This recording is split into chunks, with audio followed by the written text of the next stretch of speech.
Hey there, friends. John Popola here, and welcome back to this, our fourth episode in our series on education, and specifically public education, that system which educates, or should I say houses, most of our kids, and is controlled by a force not too dissimilar from the mafia. In fact, I have yet to see in what way they are not the actual mafia.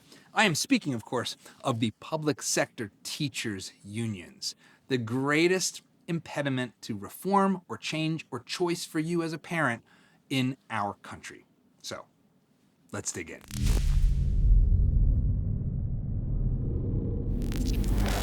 There are a lot of public school teachers in America, and I mean a lot, more than 3 million in total, in about 100,000 schools. And that's just teachers. When you add up all the other jobs like administrators, aides, custodians, the number balloons to over 8 million. All of these people carry the potential for a lot of political power, and it's a potential that is recognized and harnessed by their unions. We have to win all the things, all the things, all the things. So let's talk about unions for a minute. Membership in private labor unions peaked in the 1950s and then started a downward trajectory. Meanwhile, around the same time, we saw the rise of public sector unions, teachers' unions in this case, and a political marriage was codified between the teachers and the Democratic Party that continues to this very day. Make no mistake, there is a massive difference between private sector unions and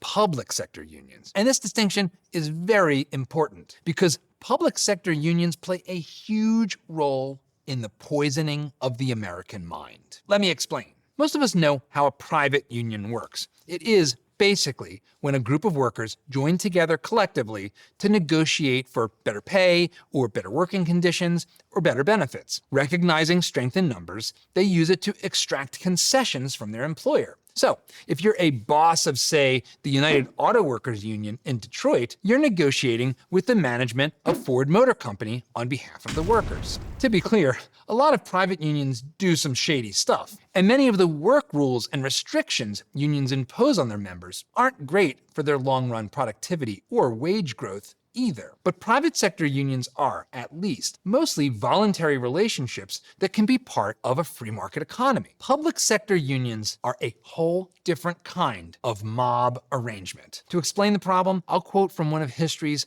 best-known U.S. presidents in a letter to a government union boss. All government employees should realize that the process of collective bargaining, as usually understood, cannot be transplanted into the public service. It has its distinct and insurmountable limitations when applied to public personnel management. Who do you think said that? A conservative icon like Ronald Reagan? Maybe a hard-nosed fighter like Richard Nixon? Nope, it was Franklin Delano Roosevelt, the liberal lion behind the New Deal. He continued, "A strike of public employees manifests nothing less than an intent on their part to prevent or obstruct the operations of government until their demands are satisfied. Such action, looking towards the paralysis of government by those who have sworn to support it, is unthinkable and intolerable." Unthinkable and intolerable. I never thought I'd say this, but FDR was right on this one.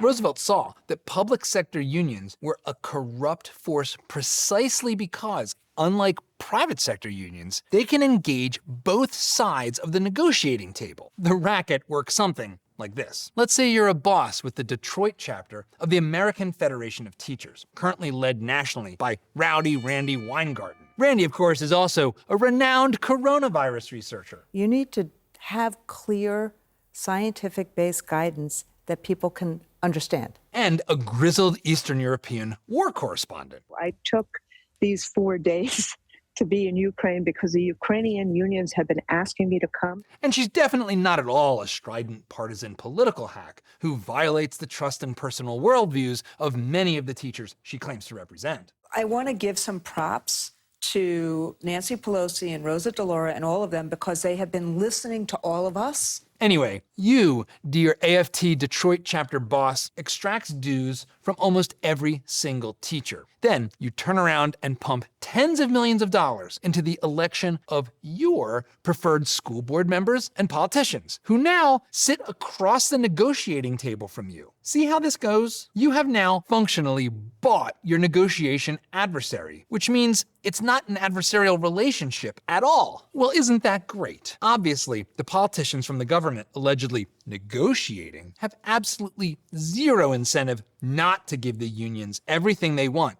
and more, because they aren't negotiating with their own money, and oftentimes they owe favors to the unions who helped get them elected. Someday, and that day may never come, I'll call upon you to do a service for me. Guess who's not at the table of that negotiation? Number one, we, the taxpayer. All of us are paying for the school system, but only a tiny number of people are negotiating how to run and operate it and fund it. Also not at the negotiating table are us as parents or our kids. You know, the actual supposed customers of the school system. And so what you get is a system that has completely hermetically sealed itself off, selfishly, parasitically sucking resources, not delivering value to the people it's supposed to be serving. The teachers' unions, by design, serve one group of people, themselves and their favored politicians and cronies. You can't really blame them for it, because that's what they exist to do. Even when districts can't afford to pay it, they fight for more pay.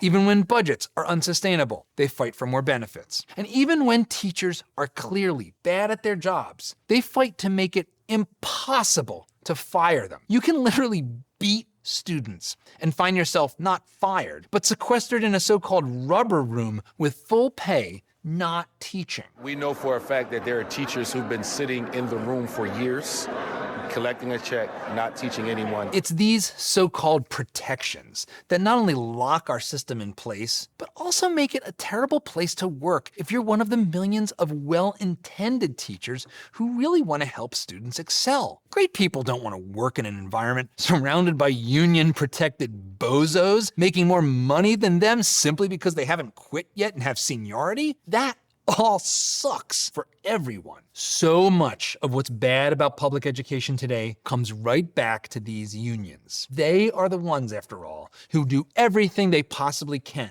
to fight school choice, to stomp out charter schools, who at least have some independence and can explore alternative learning methods, can fire bad teachers, and push others to do better. And it was the unions, as a lot of you know, who fought for months during COVID to keep teachers and kids out of school, claiming safety concerns. But you know what? Don't take my word for it. One study published in Social Science Quarterly found our findings that school closures are uncorrelated with the actual incidence of the virus, but are rather strongly associated with unionization, implies that the decision to close schools has been a political, not scientific decision. Another study similarly found, analyzing local district reopening plans, however, we find that decisions were more tied to local political partisanship and union strength than COVID-19 severity. And the union's corrupt, partisan political funding proved to yield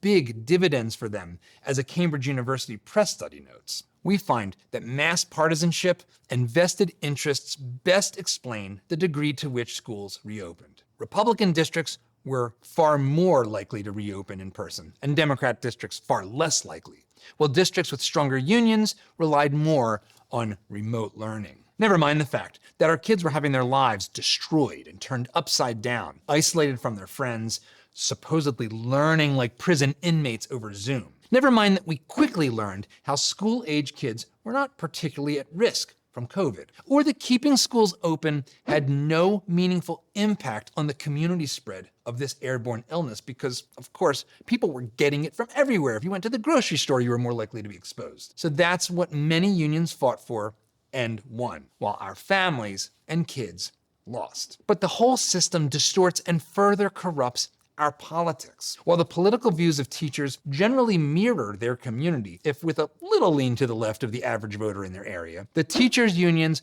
are a single-party force. They disenfranchise and actively undermine the views and values of a substantial portion of their own members. As a result, when you follow the money, there is a very clear trail between ultra-progressive government and the teachers' unions. Have a look at the political giving of Rowdy Randy's American Federation of Teachers since 1990. It's a veritable city skyline of blue stacks of cash. Or consider a few recent examples as reported in the Wall Street Journal. Democrats and their causes receive 95.7% of the cash from unions' political action committees. Big money also flows at the state level, where public unions all but run many state capitals. In 2021 and 2022, the four largest government unions spent $27.9 million in Illinois, $24.9 million in California, $13.2 million in Minnesota, and $12.1 million in Pennsylvania. Unions accounted for almost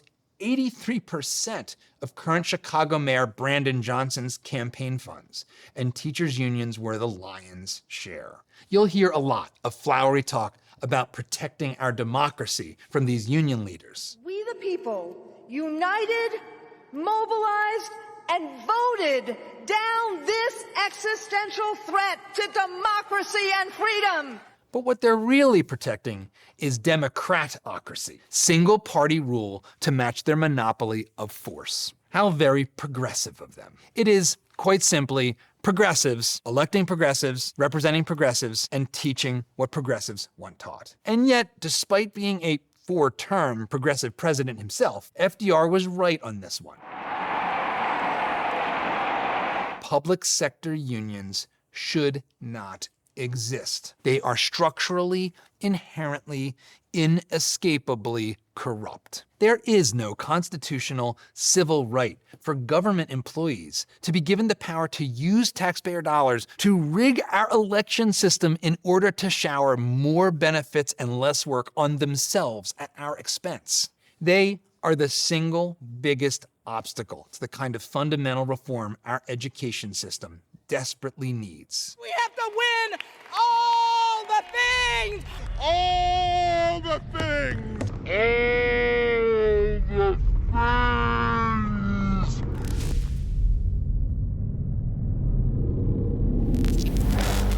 All right, there you have it.